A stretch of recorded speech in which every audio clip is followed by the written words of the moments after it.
Hello everyone. Today's video is going to be about how to stop shoulding yourself.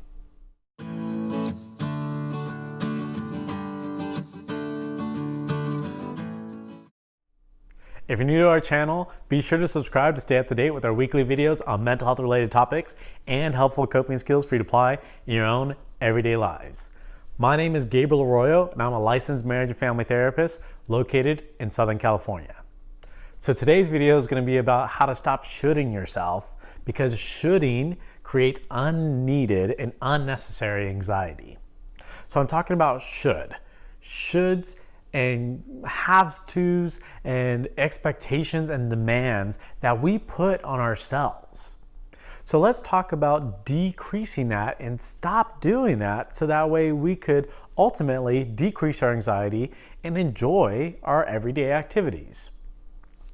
The biggest thing that I hear when I talk about coping skills and self-care from my clients is, well, Gabe, I could do that, but I don't have time. I should be doing this, or I have to do this. Well, okay, fair enough. Everybody has expectations that we have to do. We have to go to work. But ultimately that's our choice, right? But we have that choice based off of what we want and have in our lives with those expectations and values we put on ourselves. So when I'm talking about self-care and coping skills, I want you to think about what those roadblocks are for you. When you start coming up with all those shoulds, those expectations, those demands, do you really have to do that versus taking care of yourself? Everybody deserves to take care of themselves. Everybody should be doing that, right? So taking care of yourself is something that we can do, and it's just about reframing. So for example, I make this expectation for myself, and an expectation that you as the audience for this channel gets to hold me accountable to. I say there's going to be weekly videos on mental health related topics and helpful coping skills for you to apply in your own everyday lives. I say that every single time I start hitting record for these videos. And that's a demand I put on myself, and you guys could hold me accountable that there are going to be weekly videos.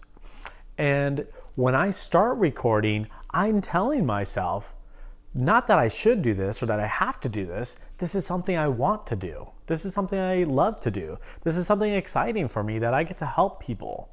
And that's what I'm all about. That's what I'm passionate about. But ultimately, it is my job. So it's just a reframe of something that I get to do and looking at the positives of this. And when it comes to our self-care, the things that I challenge everybody watching to do is at least 5 minutes of mindfulness a day, or some activity of self-care, whatever that is for you. So when those shoulds start coming up, or I should be doing this task, I should be more productive or proactive, I want you to challenge those thoughts and say, well, I can do this and take care of myself. An example I've given before, and I give a lot of my clients, because this concept comes up the most I've seen with parents.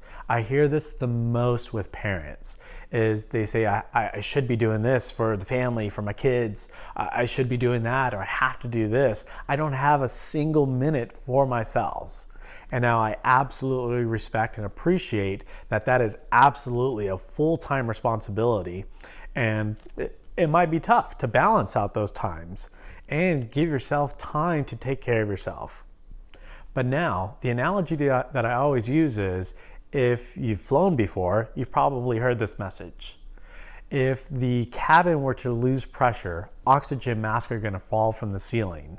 Secure it onto yourself and then help those around you.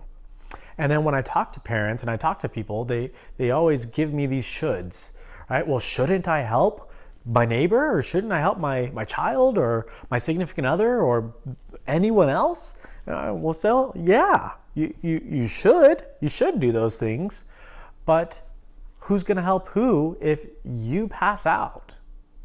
And that's why self-care is so essential, that you're balancing, taking time for yourself to make sure that you are okay. And it's absolutely okay to do that.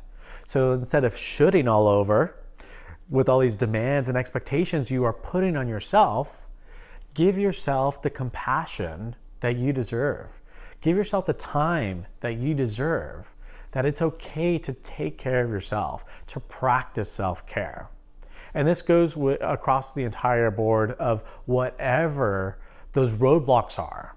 Whatever comes up into your mind of where you start saying, I should, I have to, I need to, these expectations, these demands, start balancing them out and saying, okay, well, if I have to do this, it's something I get to do. It's something I want to do. So positive reframe. So that way it's not so demanding and it decreases our anxiety about it. Versus me being anxious about doing these videos, it's something I get to do. It's something I want to do versus a demand on myself where it's an expectation. So comment below with some of the roadblocks you experience. What are some of those shoulds you have? It might help to just express that. So that way you're able to reflect on it and challenge yourself that maybe I should look at this differently, or maybe I can drop one of these shoulds every now and then so that way I could take care of myself. Comment below on how this video was helpful for you if you have any other questions. And once again, it's stop shoulding all over the place. Let's reframe that word so that way we're not creating higher demands, more expectations for us, and increasing our anxiety. Let's stop shoulding, and what could we do? What could we do for ourselves? Once again, if you haven't already, be sure to subscribe to stay up to date with our weekly videos on mental health related topics and helpful coping skills for you to apply in your own everyday lives. Thank you.